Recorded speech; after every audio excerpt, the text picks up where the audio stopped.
Assalamualaikum warahmatullahi wabarakatuh. Hai teman-teman semua, kembali lagi di channel YouTube aku, Juntri Herizian Nirtiniro dari kelas 22B. Nah, pada materi kali ini saya akan menjelaskan tentang teori feminisme. Baik, sebelum saya melanjutkan membahas materi tentang novel karya Pramudia Anantatur, apakah teman-teman sudah subscribe belum nih channel YouTube saya? Jika belum, subscribe terlebih dahulu ya.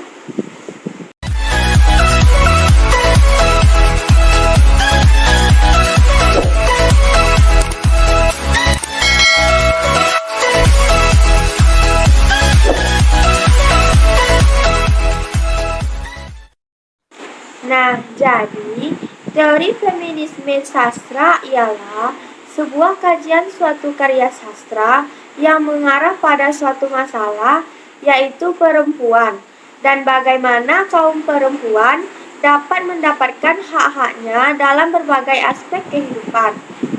Di video kali ini, saya akan membahas novel karya Pramudia Anantatur yang berjudul Perawan Remaja dalam Cengkraman Militer. Berikut cerita tentang perawan remaja dalam cengkraman militer, tapi saya menceritakannya hanya menggunakan suara saja ya. Salah satu tragedi bagi para perempuan remaja di Indonesia yang tak terungkap adalah tentang perempuan-perempuan remaja yang dijadikan budak seks oleh Jepang. Kisah tragis ini seperti hilang ditelan kala. Hampir tak ada penyelidikan. Jangankan penyelidikan, pembicaraan tentang tragedi ini pun sepi saja. Tragedi ini adalah sebuah rahasia umum yang tak pernah diselidiki. Padahal korban dari tragedi ini sungguh nyata. Terima kasih kepada Pram yang telah mendokumentasikan beberapa penggal kisah para perempuan remaja yang direnggut kemerdekaannya oleh Jepang. Bukti-bukti terutama berasal dari Pulau Buru. Meskipun sumber-sumber yang dikumpulkan adalah tuturan dari para pihak dan sebelum sempat sepenuhnya diuji kebenarannya. Namun, dokumen yang dikumpulkan Pram ini tentu bisa saja penting. Melalui dokumen ini bisa ditelusuri lebih lanjut, sehingga bukti-bukti kekejaman Jepang kepada perempuan Indonesia bisa terungkap lebih jelas. Pram menyampaikan bahwa pada tahun 1942 sampai 1943 ada promosi bagi gadis-gadis remaja untuk mendapatkan beasiswa bersekolah ke Singapura atau ke Jepang. Melalui Sendembu, pada tahun 1943, Jepang mulai menjanjikan beasiswa bagi para remaja putri untuk bersekolah lanjut ke Tokyo dan Sonanto atau Singapura. Promosi ini dilakukan oleh Jepang melalui para petinggi masyarakat, terutama di Jawa. Promosi ini sungguh menarik, sehingga para remaja dari keluarga terpandang banyak juga yang tergiur mengikuti beasiswa tersebut. Rata-rata yang mendaftar dan berangkat untuk bersekolah lanjut ke Tokyo dan Singapura adalah anak-anak priai, seperti anak pejabat kecamatan, lurah, kepala sekolah, guru, bahkan anak-anak bupati. Para gadis remaja ini diangkut dengan menggunakan kapal laut. Para gadis remaja itu dijemput dari rumahnya atau melalui tempat pengumpulan dan diangkut dengan kapal laut meninggalkan Jawa. Mereka ini dikirim ke pulau-pulau lain di Indonesia dan juga keluar Indonesia. Salah satu awak kapal yang mengangkut para perawan remaja ini adalah Soekarno Martodiharjo. Soekarno Martodiharjo mengatakan bahwa ia beberapa kali mengangkut para gadis dengan kapalnya. Para gadis remaja ini diturunkan di Singapura. Para gadis remaja ini sudah mulai diberlakukan tidak baik sejak berada di kapal. Beberapa hari mereka berusaha untuk bunuh diri, namun tidak berhasil. Sebagian besar dari mereka menyadari ketidakberdayaannya dan menyerah kepada nasib. Selama 3 tahun pendudukan Jepang, para gadis remaja ini dijadikan budak seks tentara Jepang. Mereka dikumpulkan di sebuah bangunan. Di bangunan atau gedung tersebutlah para tentara Jepang datang dan pergi untuk melampiaskan nafsu birahinya kepada para gadis tersebut. Penderitaan para budak seks Jepang ini tidak berhenti saat Jepang kalah. Penderitaan mereka bahkan lebih besar lagi, sebab Jepang pergi begitu saja, meninggalkan mereka dalam kondisi apa adanya.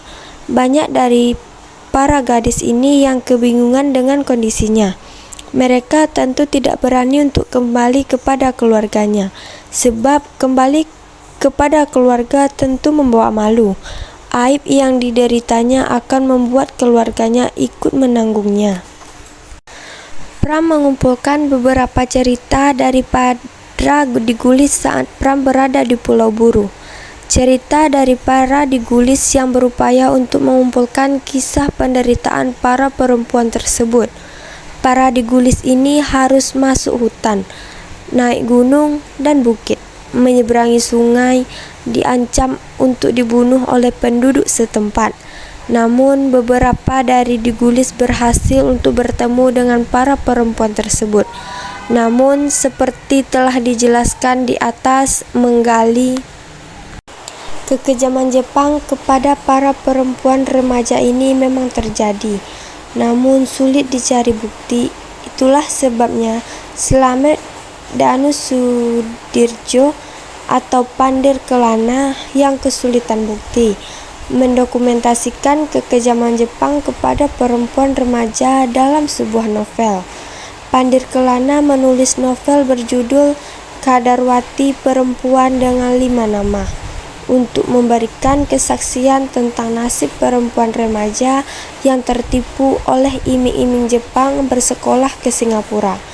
Kadarwati, seorang perempuan remaja yang cerdas cemerlang, akhirnya harus menjadi budak seks tentara Jepang.